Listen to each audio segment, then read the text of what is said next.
Oi, eu sou a Carol e nesse vídeo vou te levar em uma jornada inspirada pelas ideias de Henri Foncillon em seu brilhante ensaio Elogio da Mão.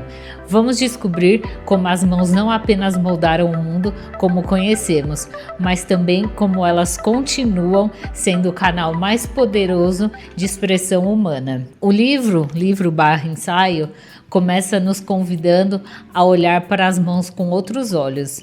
O autor não vê as mãos apenas como partes do corpo humano ou instrumentos úteis. Para ele, as mãos são como companheiras vivas, quase independentes, que não apenas seguem a mente, mas também pensam, sentem e criam por si mesmas. O legal é que ele afirma que ao trabalhar com as mãos, muitas vezes sentimos que elas têm uma vontade própria. Quem nunca se surpreendeu ao criar algo, seja um desenho, um objeto ou até mesmo ao tocar um instrumento? Parece que as mãos têm uma inteligência autônoma, uma conexão direta com o nosso lado mais criativo. É fácil de imaginar que as mãos moldam o mundo ao mesmo tempo que nos moldam. Assim, pense nas ferramentas que usamos desde os tempos pré-históricos.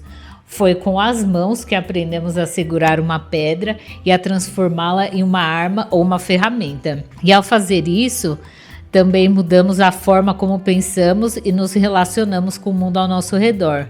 As mãos nos ensinaram a criar e, através da criação, nos tornamos mais humanos. Contudo, ele também desafia a ideia de que as mãos sejam um par idêntico. Elas não são par de gêmeas passivamente idênticas, onde uma domina e a outra serve. Pelo contrário, ele rejeita essa ideia de supremacia da mão direita, dizendo que quando uma falha, a outra que sobra torna solitária, limitada e quase estéril. Para mim, como canhota, isso faz total sentido. A minha mão esquerda, muitas vezes vista como auxiliar pela maioria das pessoas, é a protagonista da minha vida. Ela é a que conduz as minhas criações e expressa que palavras muitas vezes não conseguem.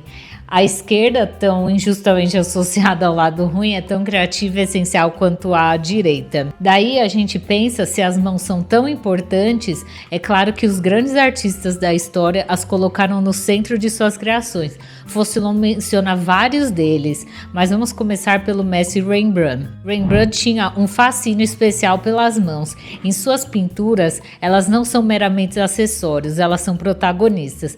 Pense em A Ressurreição de Lázaro.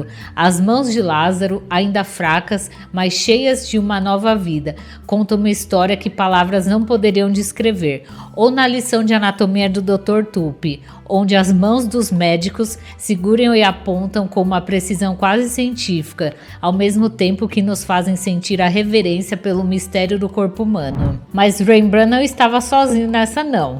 Outro exemplo incrível é Victor Hugo. Se eu sei que ele é conhecido por ser escritor, famoso por isso, mas ele também era um talentoso desenhista. As suas ilustrações, muitas vezes feitas com manchas de tinta ou carvão, são cheias de emoção.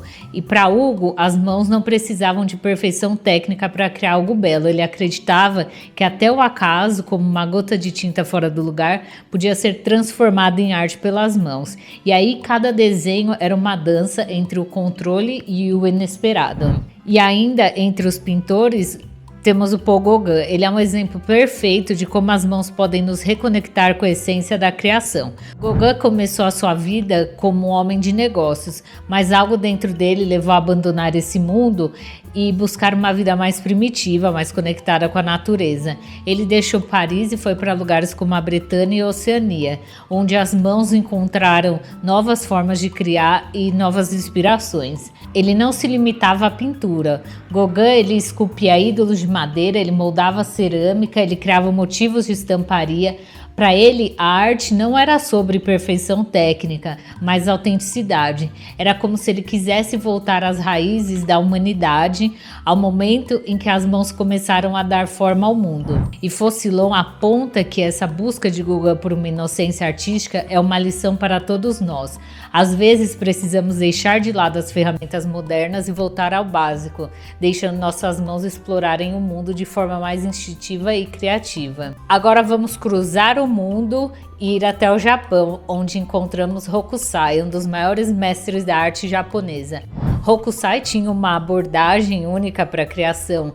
Ele acreditava que a arte não precisava seguir regras rígidas, mas pelo contrário, ele via beleza no inesperado e no acaso.